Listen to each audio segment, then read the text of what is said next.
کہ جب حج کا موقع تھا یہی خانہ کعبہ کے لیے، تو دیکھیے اہل بیت کی محبت میں جب بھی کوئی بھی عبادت ہوتی ہے، اگر اہل بیت کی محبت رکھ کر کی جاتی ہے تبھی وہ عبادت صحیح معنی میں عبادت ہے۔ اگر اہل بیت کا بغض دل میں ہے تو کوئی بھی عبادت انسان کرتا رہے، سب کرتا رہے، کوئی عبادت قابل قبول نہیں ہے۔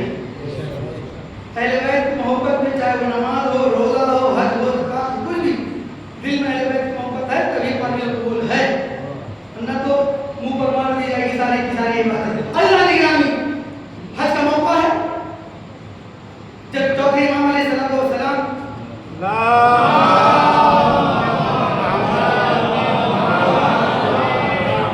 ایک شخص آیا اور آنے کے بعد کہتا ہے مولا اس سال تو بہت حاجی نظر آ رہے ہیں، دیکھیے اہل بیت کی محبت میں ہی عبادت قابل قبول ہے، مولا اس سال تو بہت سارے حاجی نظر آ رہے ہیں، اچھا لاکھوں کی تعداد میں حاجی نظر آ رہے ہیں مولا۔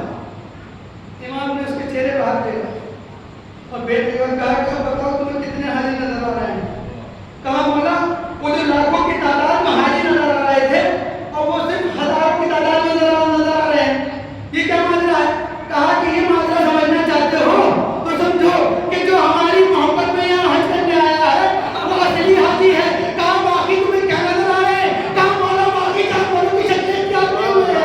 کہا بس یہی سمجھ لو کہ جو ہماری محبت میں حج کرنے آیا ہے وہ تمہیں اصلی حاجی نظر آ رہا ہے، جو ہماری دشمنی، جو ہمارا بغض کیے ہوئے دل میں وہ جانوروں کی شکلیں اختیار کیے ہوئے ہیں۔ ایک صلوات پڑھ لیں محمد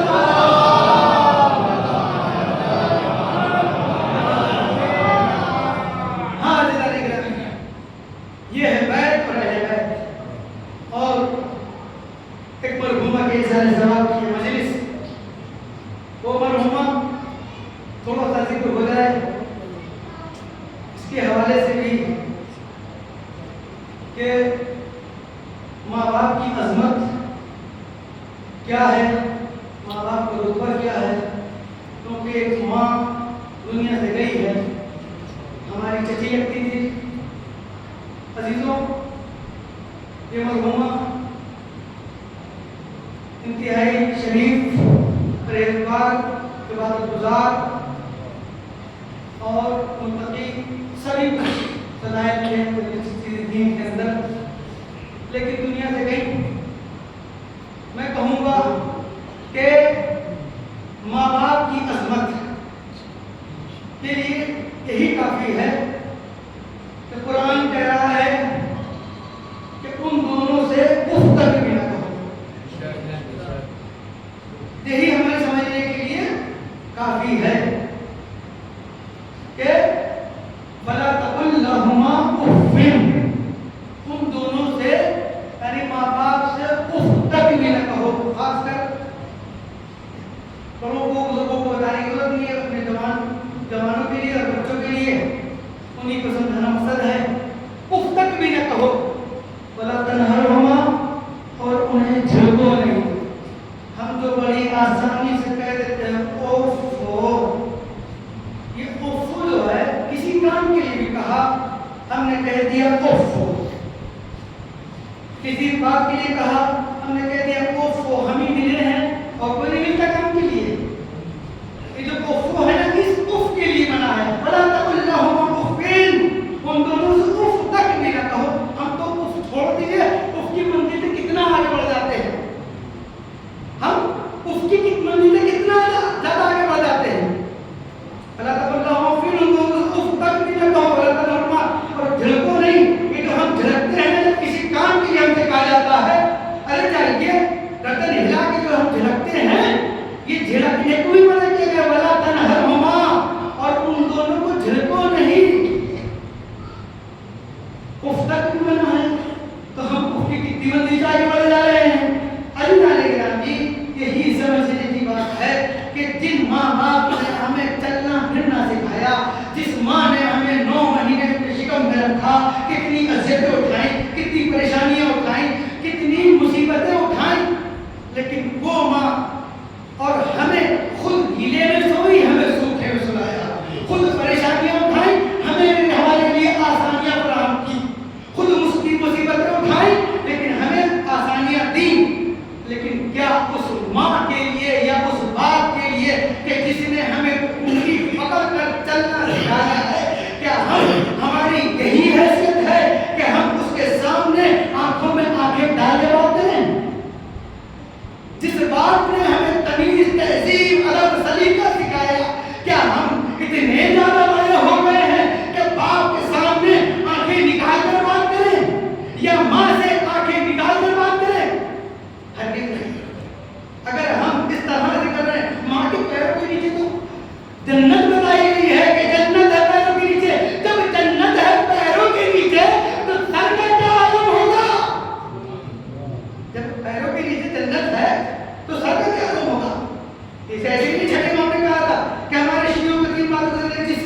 کہ ماں باپ کے ساتھ حسن سلوک.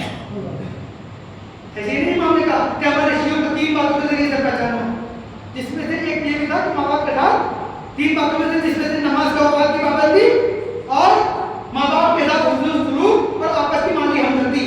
یہ ماں باپ کے ساتھ حسن سلوک جو کہا جا رہا ہے، تو ماں باپ کے ساتھ جب حسن سلوک ہم کریں گے تو ویسے ہی ہماری اولاد ہمارے ساتھ کرے گی.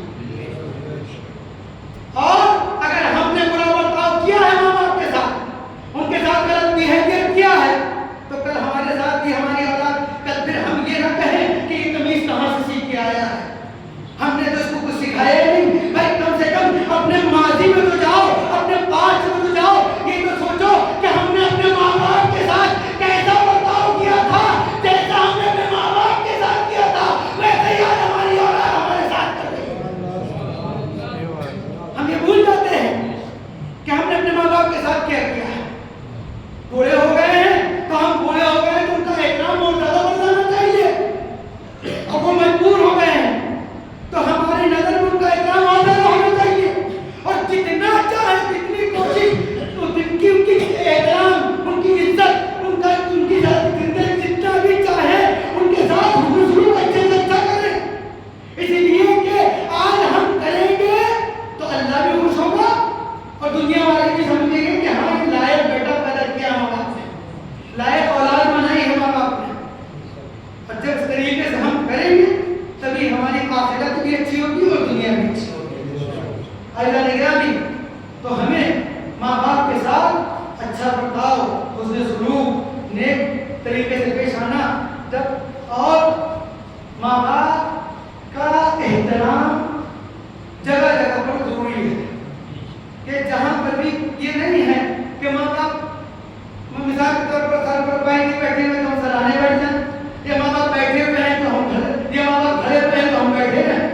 تو اگر کسی کام کے لیے بھی حکم دے رہے ہیں تو یہ سوچ لینا چاہیے، یہ نہیں سوچنا چاہیے کہ وہ بیٹا بھی موجود ہے، وہ بیٹا بھی موجود ہے، اس سے نہیں کہتے، اس سے نہیں کہتے. ہم اسے کہتے رہتے ہیں بھائی یہ تم شکر کرو کہ تم سے کچھ کہا جا رہا ہے. یہ اس لیے کہ ماں باپ تمہیں کچھ سمجھتے ہیں، اسی لیے تم سے کہہ رہے ہیں، ورنہ اولادیں تو بہت ساری ہیں. بھائی کسی سے بھی کچھ بھی کہہ سکتے ہیں، لیکن ماں باپ جسے لائق سمجھتے ہیں اسی سے حکم دیتے ہیں. لیکن وہی اولاد اگر یہ کہنے لگے کہ ہم ہی ملے ہیں، کیا ان سے نہیں کہہ سکتے اس کام کے لیے، ان سے نہیں کہہ سکتے اس کام کے لیے. بھائی شکر کرو پروردگار کا کہ ماں باپ تمہیں آواز لگا رہے ہیں، لیکن اگر یہی آواز کل بند ہو گئی تو ترس جاؤ گے آواز سننے کے لیے. جن کے ماں باپ نہیں ہیں، جن کے ماں باپ خدا سلامت رکھے ان کے ماں باپ کو، جن کے ماں باپ نہیں ہیں ان سے پوچھیں ان کی عظمت کو کہ ماں باپ کی کیا عظمت ہوتی ہے، کیا احترام ہوتا ہے. جو ماں باپ کر لیتے ہیں وہ کوئی نہیں کرتا ہے. رشتے دار بہت ہوتے ہیں لیکن جو ماں باپ کر لیتے ہیں اولاد کے لیے اور رشتے دار نہیں کر پاتے. اس لیے کہ ماں باپ اپنی اولاد کو جس دل سے، جس ہر طریقے سے چاہتے ہیں وہ اور رشتے دار نہیں چاہ سکتے. لہذا ماں باپ کا ہمیں احترام لازم و واجب ہے. ان کی عزت، ان کی رسپیکٹ کرنا ہمارے لیے ضروری ہے. عزیزان گرامی، موت ہر کسی کے لیے ہے، کسی کو بھی موت سے فرار نہیں ہے. چاہے وہ کہیں بھی چھپ جائے، کہیں پر بھی پہنچ جائے، لیکن موت سے نہیں بچ سکتا. ایک نہ ایک دن اسے موت کا سامنا کرنا ہے. ہم جب موت آتی ہے مرنے والے کو قبرستان تک پہنچاتے ہیں، اپنے کاندھوں پر اٹھا کر لے کے جاتے ہیں. 4 آدمی لے کر پہنچے. یہ منظر جب ہم دیکھتے ہیں کہ قبر میں اتارا جا رہا ہے مرنے والے کو، تو ہمیں بھی یہ چیز سوچنی چاہیے کہ کل اس کی باری ہے، آج اس کی باری ہے، کل ہماری باری ہے. ایسے ہی قرآن نے کہا اگر تم اپنے دعوے میں سچے ہو تو موت کی تمنا کرو. موت سے کسی کو فرار نہیں ہے، لیکن ہم سوچے بیٹھے رہتے ہیں بہت ساری عورتوں میں بہت سارا مال و دولت، یہ بھی جمع کر لو، یہ بھی بٹو لو، یہ بھی رکھ لو سب، لیکن سب یہیں پہ یہیں رکھا رہ جائے گا. کوئی ساتھ نہیں جاتا ہے. نہ قبر میں الماری ہوگی، نہ کفن میں جیب ہوگی.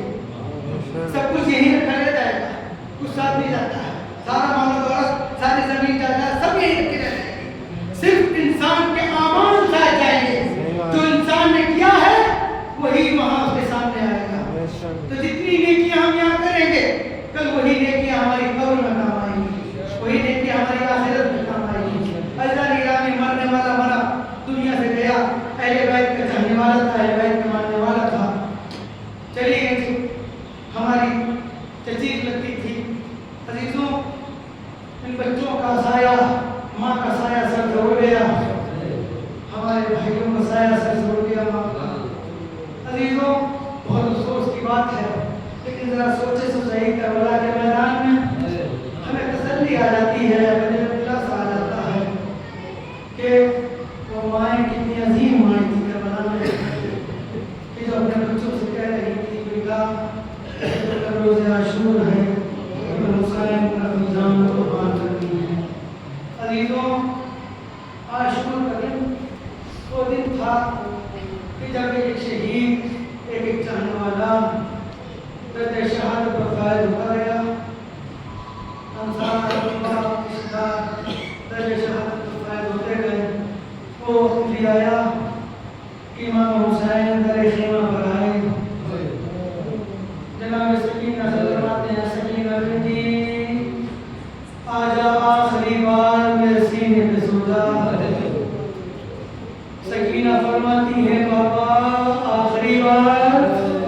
ہاں بیٹی آخری بار, اسی لیے کہ آج کے بعد تو یقین ہے کہ کم سن بچی, یہ ننھی سی بچی, کہ 4 برس کی بچی کم سنی سے پوچھتی ہے بابا یتیم کسے کہتے ہیں. کہا بیٹی ابھی نہیں سمجھے گی یتیم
کی بھی